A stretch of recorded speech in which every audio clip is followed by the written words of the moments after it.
El Colegio Mexicano de Ortopedia, en su 75 aniversario, presenta su segundo Congreso Virtual 2021. El doctor Gerardo Zárate Ramírez es cirujano ortopedista, con posgrado en cirugía de la mano y microcirugía por el Instituto Nacional de Rehabilitación, actual vicepresidente de la Sociedad Mexicana de Cirugía de la Mano y Microcirugía, y miembro activo de la Sociedad Internacional de Artroscopía de Muñeca. El doctor Zárate hablará sobre fracturas articulares complejas. Al hablar de lesiones articulares complejas de los dedos, más allá de enfocarnos solo en la lesión ósea, debemos recordar que estas zonas articulares están rodeadas de diversas estructuras. Es decir, debemos de tomar en cuenta el medio ambiente en que viven y se desempeñan estas articulaciones. Gracias al comité organizador del Colegio Mexicano de Ortopedia por la invitación a participar en este congreso. Es un placer contar con su atención. En esta charla expondremos algunos detalles acerca de estas lesiones, así como recomendaciones para su tratamiento. Cada una de las diferentes zonas articulares presenta particularidades anatómicas, osteoarticulares, ligamentarias y además se encuentran circunscritas por el mecanismo extensor y sistema de flexores de los dedos. Es precisamente este entorno anatómico y las fuerzas ejercidas por las diferentes estructuras adyacentes lo que puede influir en la deformación y desplazamiento de las fracturas. Pero es también esta misma anatomía lo que puede contribuir a la estabilización de las mismas. Hablando de la región carpo-metacarpal,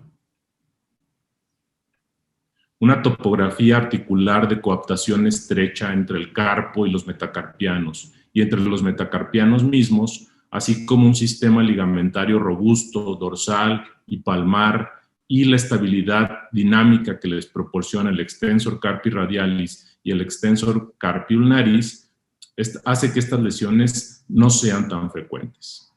Producidas regularmente por un golpe de puño o mecanismos de alta energía, como caídas al empuñar un manubrio en motocicleta o similares, uno de los aspectos fundamentales a tener en cuenta en este tipo de lesiones es un alto índice de sospecha, ya que pueden fácilmente pasar desapercibidas, y esto retarda su tratamiento oportuno. Cabe recordar que el segundo y tercer metacarpiano constituyen una columna fija, mientras que los otros dígitos con mayor movilidad son más propensos a este tipo de lesiones. El siguiente caso es un paciente de 40 años de edad, el cual sufre una caída de motocicleta empuñando el grip del manubrio, con dolor y deformidad. Acude a una valoración inicial donde se le diagnostica un esguince de muñeca, pero persiste el dolor y el edema, por lo que acude a valoración, donde encontramos la siguiente lesión. Podemos apreciar una fractura multifragmentada de la base del cuarto metacarpo, el desplazamiento del quinto metacarpo y un fragmento desplazado de la superficie articular del ganchoso, lo que confería una inestabilidad importante de la lesión. Dado el tiempo de evolución y las características de la lesión, decidimos realizar una reducción abierta y fijación interna, encontrando una ruptura ligamentaria del complejo dorsal, así como una avulsión de un fragmento mayor al 30% de la superficie articular del ganchoso, por lo que decidimos fijarlo mediante un hook plate y se realizó además una plastía ligamentaria utilizando una mini ancla en la base del metacarpiano. Dada la culminación del cuarto metacarpo, decidimos usar clavillos Kirchner para su fijación. Retirando estos a las 6 semanas, logrando una restitución de las superficies articulares congruente y estable y una movilidad completa y sin dolor. Prosiguiendo con la región metacarpo-falángica, esta zona está rodeada por múltiples estructuras de relevancia para el funcionamiento dinámico y estático de la articulación. Justamente es este entorno multiestructural el que puede condicionar, en caso de un abordaje quirúrgico, el daño agregado al trauma inicial por un trauma quirúrgico, por lo que debemos de ser especialmente cuidadosos en la manipulación de tejidos blandos y las estructuras alrededor de esta zona. Afortunadamente, poco frecuentes, suelen ser producto de un trauma directo, usualmente un golpe con el puño, pudiendo presentarse diversos patrones fracturarios. El objetivo de una intervención quirúrgica en este tipo de lesiones es evitar la complicación más frecuente, que suele ser la rigidez y la artrosis secundaria. Una manipulación cuidadosa de los fragmentos articulares con una restitución anatómica de la superficie articular y fijando mediante implantes subcondrales deben de proporcionar una estabilidad suficiente como para permitir una movilización temprana, y esto nos evitará la rigidez. Este caso es un paciente de 30 años, un golpe en una riña, presentando esta fractura articular impactada. Se realiza la colocación de un tornillo y aporte de injerto para rellenar el defecto que ocasionó la impactación misma de la fractura. En estos casos, muchas veces el cartílago es como una cáscara libre sobre el segmento afectado, por lo que debemos ser muy cuidadosos en su manipulación. A pesar de iniciar una movilización protegida prácticamente a los 7 días de la lesión, a las 8 semanas alcanzaba una flexión metacarpofalángica de 45 grados.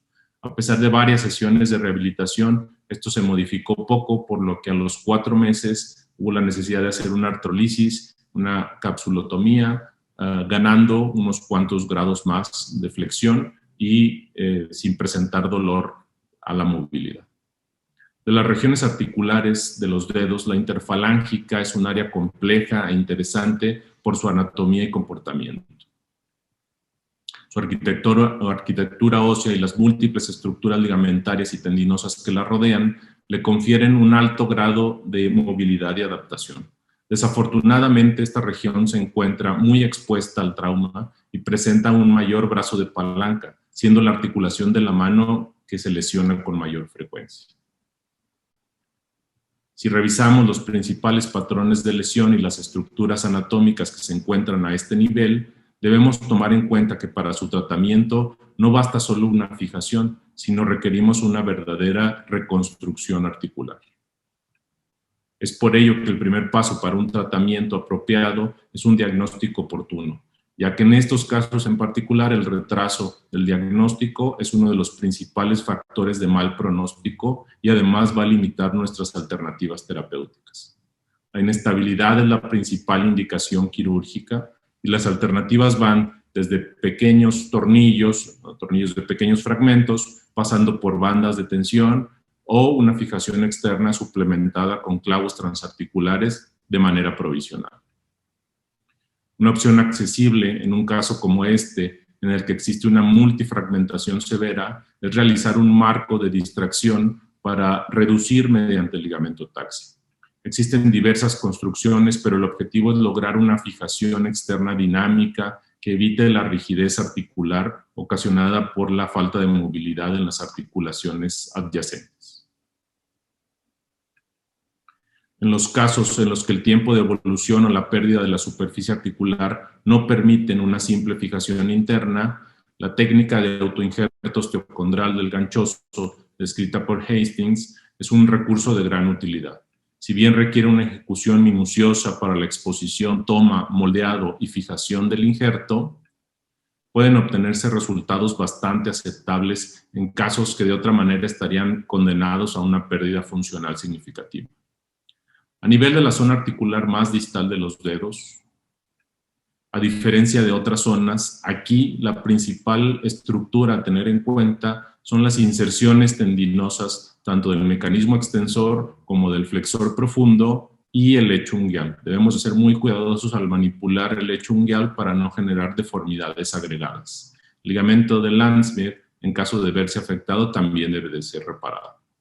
Siguiendo preceptos bien conocidos, una incongruencia articular, aún más en una articulación de dimensiones pequeñas, puede condicionar un proceso artrósico precoz, por lo que el restablecimiento articular, en este caso podemos ver aquí el hundimiento de la superficie articular, aplicando aporte óseo y una fijación estable, nos permite una movilización temprana y un restablecimiento de la función articular. Un último caso, un paciente con 5 semanas de evolución, sin inmovilización alguna después de la lesión y realizando actividades incluso de esfuerzo, pero con dolor y edema importante. Se puede apreciar que a pesar del tiempo de evolución no había datos de consolidación y encontramos una fractura multifragmentada con conminución dorsal, por lo que decidimos colocar un implante de estabilidad articular que permitió iniciar movilidad a la semana prácticamente del posoperatorio, reincorporándose a sus actividades prácticamente a las 4 semanas de evolución. Resumiendo y como mensaje para llevar, hay que tomar en cuenta el entorno ambiental de estas lesiones y recordar el impacto que esto puede tener para no equivocar el diagnóstico y tratamiento. No debemos de subestimarles y nuestro índice de sospecha debe de ser alto, ya que suelen pasar fácilmente desapercibidas. Las proyecciones imagenológicas apropiadas son fundamentales para su evaluación.